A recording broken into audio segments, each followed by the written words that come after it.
This is Brian Reed. I'm performing my patient assessment. Before even approaching the patient, I'm going to do a scene size up, which is assessing my number of patients, any bystanders, any hazards to myself or my team, and also forming a general impression of the patient, which is that he is probably mid-20s, very thin, and very unconscious. I would then put on my BSI and approach.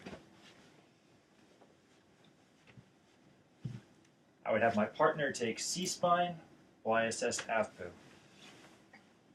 Sir, my name is Brian Reed. I'm with Great Book EMS. Are you okay? Can you hear me? Patient is unresponsive to verbal stimulus. Then try pinching the earlobes, trapezius muscles, or backs of the hands. Patient is unresponsive to pain. Therefore, patient is unresponsive, and I would go in and check the airway. Since I'm unaware if this is a trauma patient, I would use jaw thrust maneuver. That. And I'd be checking rate, rhythm, and quality of rate, rhythm, and depth of the respirations by checking the chest and using my fancy watch. Patient's respirations appear to be normal. I would then go in and take a carotid. I would then, my airway was patent, I would be fine. If not, I would throw in an oral or a nasopharyngeal airway. Then I would assess the pulse for rate, rhythm, and quality on the carotid artery. Again, patient's pulse is there, it seems to be okay. He's just unconscious. I would then perform a chunk check for blood, starting at the top of the head, around.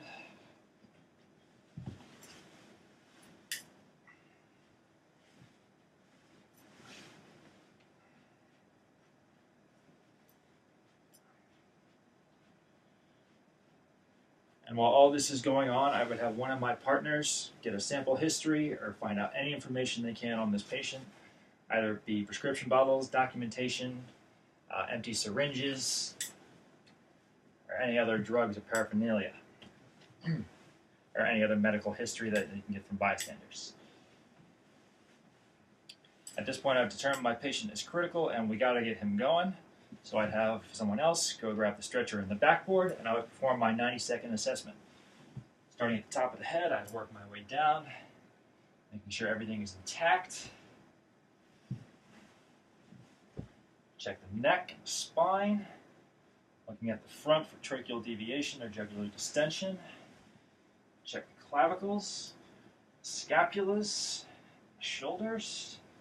Assess the chest, make sure everything's okay and intact. Look for equal bilateral rise. I expose the patient, get some lung sounds while I'm up here. Mid-clavicular on either side. Mid-axillary. Lung sounds appear to be normal. Check the 4 quadrants of the abdomen. Appears to be fine. At this point, I might also have one of my partners come in and take a blood pressure on the other side that I'm working so that I can have more things going than once. Assess the pelvis by pushing inward. Work my way down the legs. I want to be making sure that they're equal size. I check some distal pulses. Can you push? Can you pull? Go down the other side. Distal pulse. Can you push? Can you pull?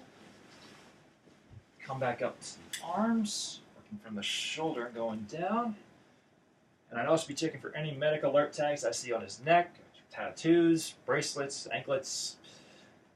Check distal pulse. Can you squeeze? Down the other arm, start from the shoulder. Get a distal pulse. Can you squeeze? And at this point, hopefully one of my team members will be back with the backboard so we can get this patient moving. As a team, starting from the count of the head, on 3, we'd log roll. And I get a nice assessment of the back and the spine, make sure everything's intact. log roll him back on the board, get him on the stretcher, and get him on the bus. At which point, call the hospital or call ALS for an intercept.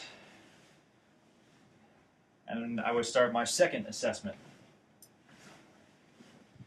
Start at the top of the head again. Make sure everything's intact. Check the eye orbits, nasal bones, zygomas, maxilla, and mandible. And since we have a collar in place, a cervical collar in place now, I'll check through that and look for any JVD or tracheal deviation. Reassess the clavicles, scapulas, work my way down the chest, make sure it's still intact for equal bilateral rise.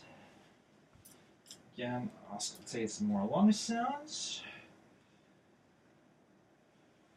And while we got him on the bus, I would probably also throw on a 12 lead, get a pulse ox, get a blood glucose, anything else to give me more information. Then assess the 4 quadrants of the abdomen,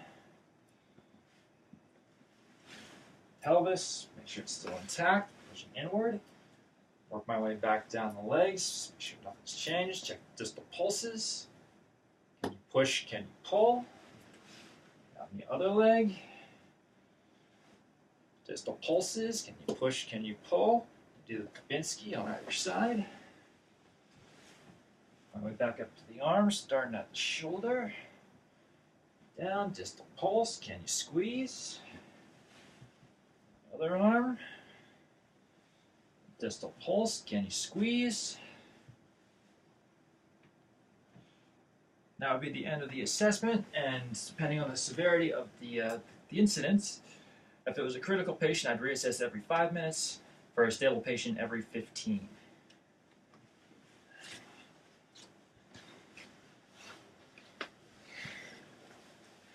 And that was my patient assessment.